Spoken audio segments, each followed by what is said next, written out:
Madison County Fiscal Court to order. Kenny? Master King. Here. Master Barger. Master Hughes. Here. Master Combs. Here. Judge Clark. Here. You all have had a chance to look at the minutes of the last meeting.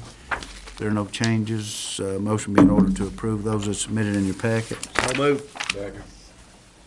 Master King. Yes. Master Hughes. Yes. Master Combs. Yes. Judge Clark. Yes. I think, Glenna, we have a financial report this morning. I passed out the report to you all, and it is as of February 28, 2013.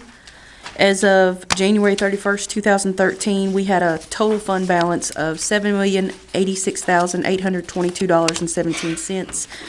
On 2/28/2013, we have a balance of $6,497,198.32. As of 2/28, our revenues on our general fund are at 75.2%, and our expenditures are at 48.9%.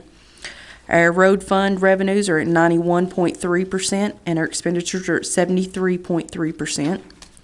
Our jail fund revenues are at 72.7%, and our expenditures are at 71.4%. CSEP fund revenues are at 26%, expenditures are at 25.8%. Our 911 fund, the revenues are at 64.4%, and our expenditures are at 45.3%. I also handed out it's a preliminary jail budget, and this is just the first one to hand out. We have to have it handed out by April 1st, and then over the next month, we'll be working on the budgets and going over this one again. It can be changed whenever we do the total budget. This is just somewhere to start with. Do you have any questions? For Glenna? Looks like If not, thank you, Glenna. Okay, we'll go on into order of business. And first, we're very glad and honored to have Barbara Bentley and Jennifer here to talk a little bit about Hope's Wings. I think we've got some things in the planning stage and some good things happening, Barbara. And we appreciate you all coming in and talking to us about it.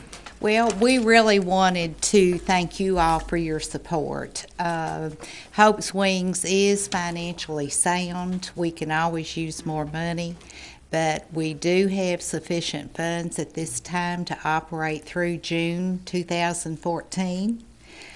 We will continue in our efforts to apply for grants and fundraising and so forth. But we did want to thank you for your continued support. I wanted to remind those of you that weren't here in 2006 that the fiscal court entered an agreement with some local people to open a domestic violence shelter for women and children in Madison County. Jennifer Lanehart is our director, and she'll be giving you some statistics and update. I just always like to say when I'm talking to a group that victims of domestic violence come from all walks of life. We talk about substance abuse, alcohol, etc., affecting every family. I'm here to tell you, after working with families and children in Madison County since 1970, that domestic violence also affects every family one way or the other. We pride ourselves on services, especially to children and their families. Most of the domestic violence shelters and services are directed towards adults. That was one of the needs that were observed and accounted for when we first started talking about a shelter for Madison County. Children were not being served. And that is something that we do give priority to, is working with those children who are exposed to violence in their home. We also wanted to thank the community for all the donations of time, food, supplies, and encouragement. The churches and local groups have been just astronomical in their support and actually have helped us keep our doors open. wanted you to know that we are available to provide training to employees, to people that are just interested in knowing more about domestic violence, the effects on children, how to prevent domestic violence, how it relates to other concerns in the community.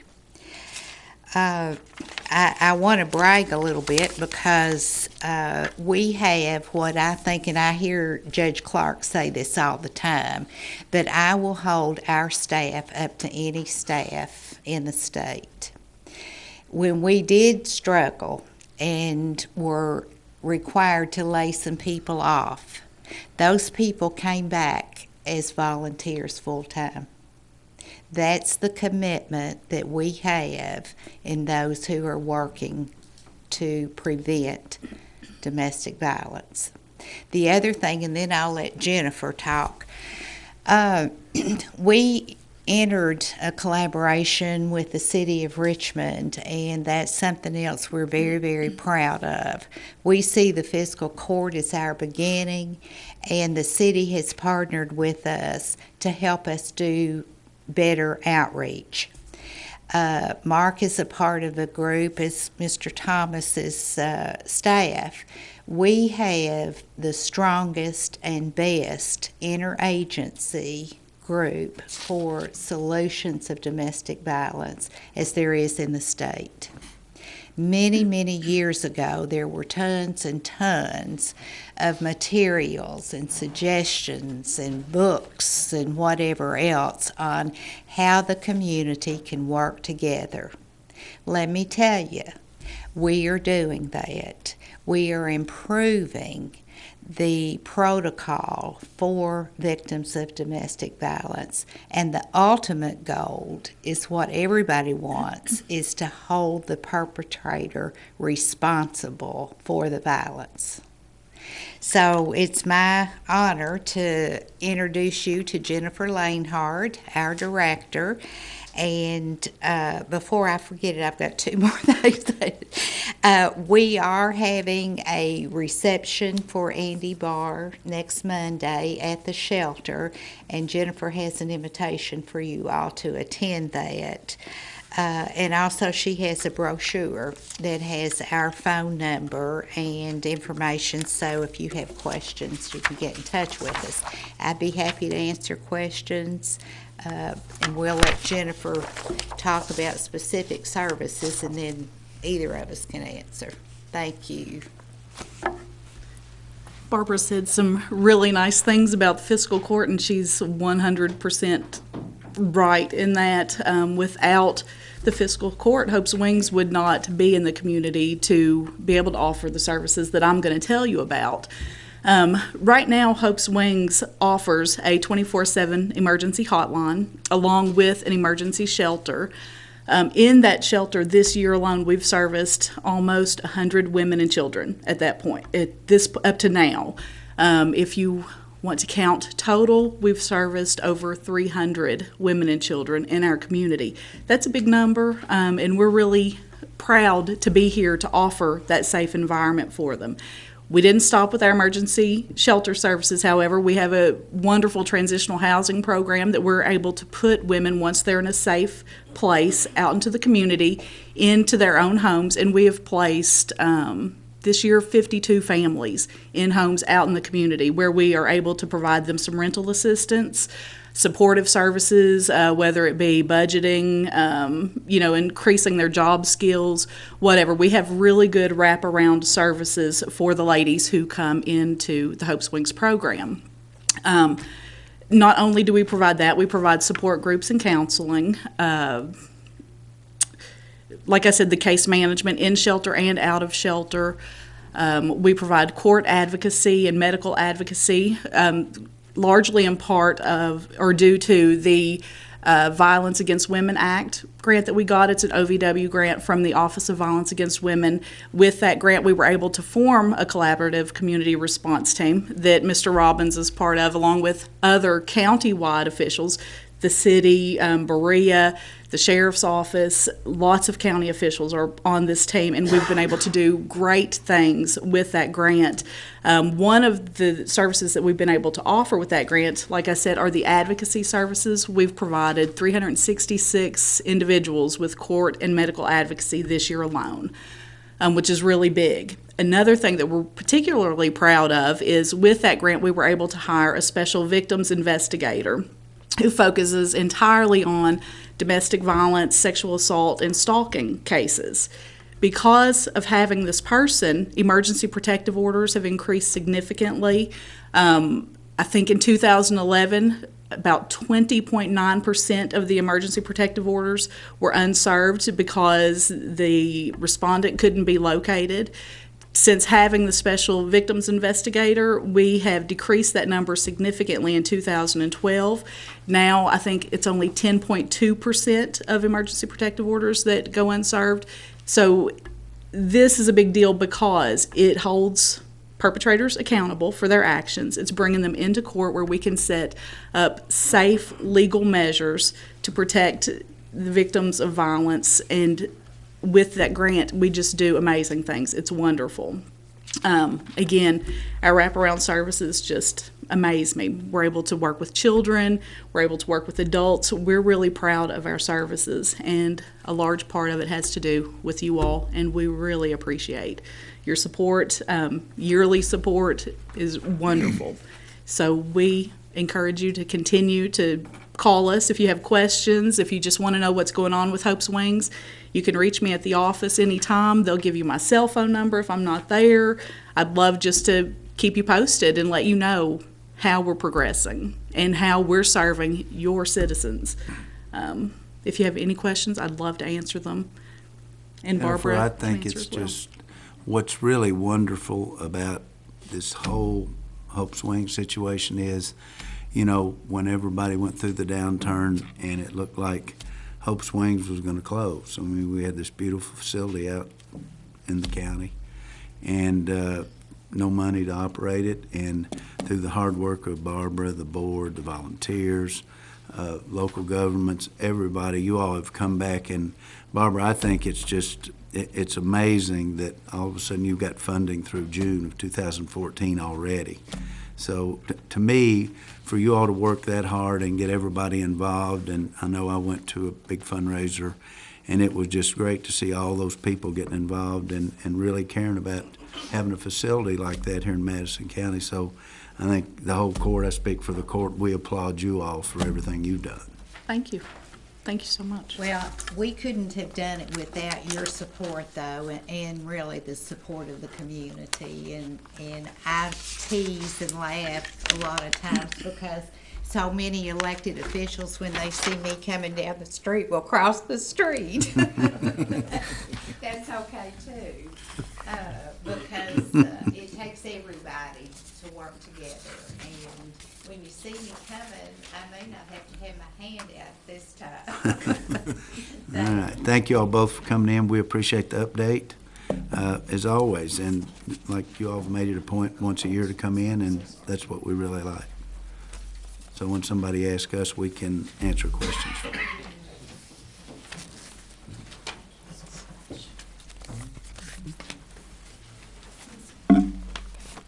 Okay, next, briefly, we've got a proclamation, and this was from the state, and it's kind of like tourism, and they asked us to do a proclamation for April and ask us if we would read it in court. And it's a proclamation of Red Bud Month, April. Whereas Tour Southern and Eastern Kentucky's mission is to educate, expand, develop, and market the existing and potential tourism industry throughout Southern and Eastern Kentucky while contributing to the economic, cultural growth, health and awareness, and overall quality of life of the region.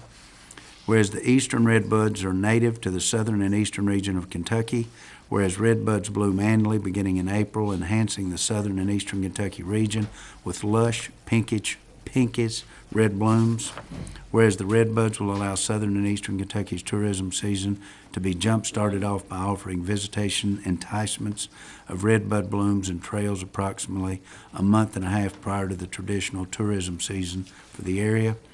And whereas with the early start of the tourism season and the additional tourism visitations to local communities, this will spur new tourism dollars being spent, thus bolstering local economies.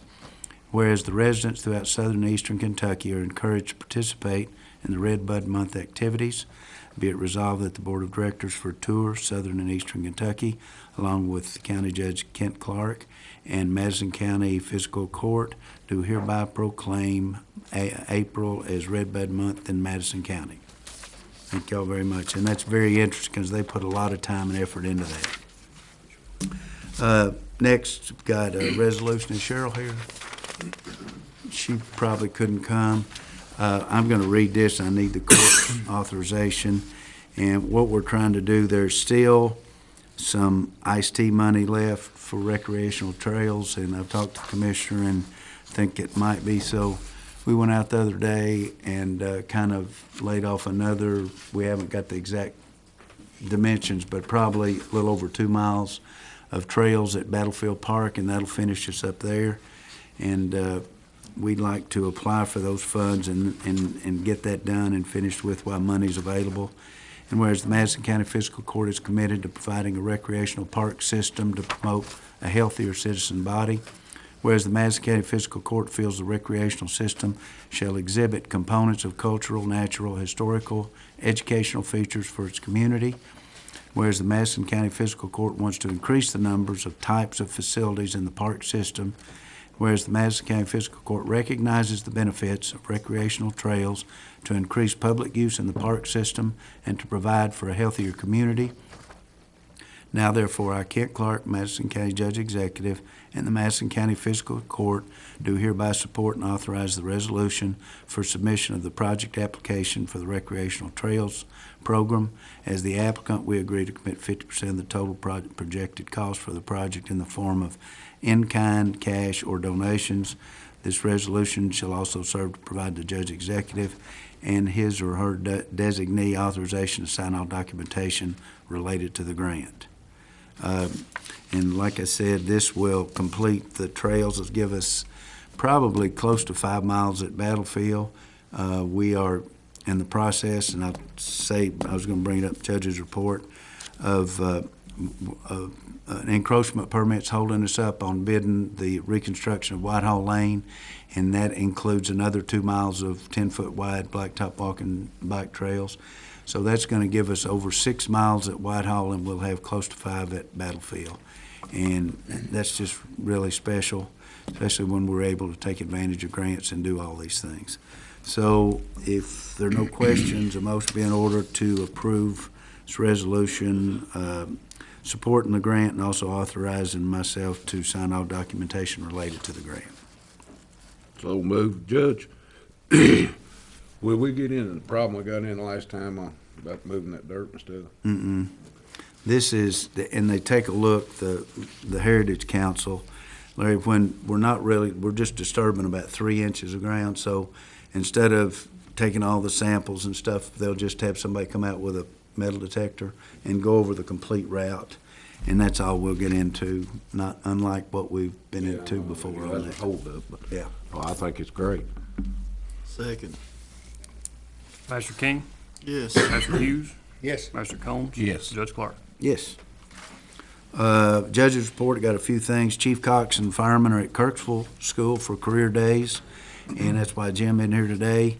Going to plug our golf pro, who's the best.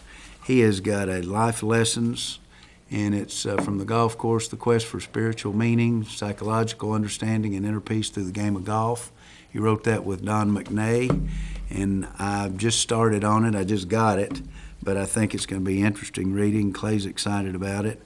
And as I said, Whitehall Road, we're waiting for encroachment permit, and we've got the money to do that. And also Wilderness Trail. We've got engineers out there working on 4 or 5 places that we really needed to draw up in order to advertise that, but hopefully we can advertise that for bid in April. See construction start in no later than the middle of May on that, and that's going to be a great project, especially for those people on the north end, Colonel Road, and all the subdivisions out there, Panur Acres, to give them easy access to the bypass without going through all the tunnels and out to the Boonesboro exit and then getting in all the traffic at the intersections. Today, at 4 p.m., EKU Civil War lecture, Senator McConnell will be there, and that's going to be in Perkins Building, Quad C and D at 4 o'clock. The Madison County Conservation District, it's their cooperative's annual meetings tonight at 6 o'clock on Duncannon at the Extension Office. They always get a big crowd out there, so that'll be fun. They always have great food. And Farm Bureau had appreciation dinner last night in Berea and had a good crowd at that. So everything is going good, and they're very appreciative of the fiscal court and said that several times, and our support for them and their support for us. They asked, Scott, are you going to give a report? Not today, but I'll just say that Scott reported to them, they asked about the truck, the $50,000 grant that they were able to work with us to get for the new dead animal truck, and that is on the way in. Scott's going over bids for a new bed, aluminum bed on that, so we could see that, Scott, middle of May, end of May or something? I hope to have it running on the ground by the middle of May. Good. So Scott's been working hard on that, but they were very interested in that and pleased, and that's about it as far as the judge's report. I will open it up to department heads. Do we have anybody that's got anything? Carl? Just two quick items for you guys. Our slide on Tate's Creek slid again on the 18th of March. Blocked traffic for about 2 hours, 2.5 hours. State DOT cleaned it up nicely, though. It looks great, and to the next one, which I'm sure is coming soon based on the 2 inches of rain we got over the weekend. It'll be just a matter of days is my guess. And then tomorrow all day we're interviewing the 4 top firms that submitted bids for our architectural engineering EOC expansion project, and hope to be bringing back a recommendation to award that. How do you guys want to work it? We'll be done tomorrow. We'll know who we want based on these interviews. We've already reviewed all their bid specs, done our research, took the 8 bids and narrowed it down to 4. Can we do something so that we don't have to wait a full 2 more weeks to be able to award that so they can get started on that design? How do you guys want to work that? The bottom line, and bring them up to date, is we're on a really strict time frame here. I mean, 2 weeks gets us behind 2 weeks. They want it done. I mean, we've got to be up and operational. 2015 or 2014 at the end, which I don't see how 14 is possible. But 14 is going to be impossible because it's such a big project. But you know, they're wanting to get the 24/7 operations going out there, and then of course we'll be designing it to move 911 over that, so we've got everybody in one building. But if you all don't care, after Mission Critical and the other people that have been working with you, and you all Schrader Group. Could you all be available like for Friday's Good Friday, maybe Monday? Why can't we give you the permission to do that? Can we leave that legally? I don't think so. We probably need a, yes, advertise, but we can do that in 24 hours, Carl. So if you're sure of that, could y'all come Monday just for a few minutes? Monday or Friday? Well, Friday's Good Friday, Friday. and people, That's just what you had mentioned. a lot of people, I just thought about that. So we'll do 9:30 Monday morning, Carl, what calls special, and I'll have Okay. Francis advertise it, and then we'll go on and look at your recommendations and make a decision. Okay, thank you. Any questions, anybody? 9:30. Okay. Okay. Any questions on that or anything? And as always, you can get the time frames there. It's going to be an all-day deal, but you all are invited to sit in on the interviews. You can sit in the back of the room, and you know it won't be open for discussion for us because the experts are there. But you know, if you'd like to go, Yeah. First one kicks off around 9 a.m. tomorrow. Last one starts at 3 p.m. tomorrow. And they're about an hour to an hour and a half each is the way we've scheduled them, with a little bit of break in between so the team can talk about what we just heard. You can predict that slide actually better than the weather, can't you? Pretty much. I think we're up to 6 times or something like that now. Waiting on number 7. Lucky 7, I guess. okay. Thanks, Carl. Thank you, guys. Any other department heads? If not, comments from magistrates, Greg? Just everything's going pretty good. And I guess Leroy's out salt and clean the road now. But I'll be glad when the snow moves on by and we got warm, pretty weather. This weekend's Easter weekend, and Thank the good Lord for what he gives us and the blessings he bestows upon us. And it's good to be here, as Larry says. Thank you, Greg.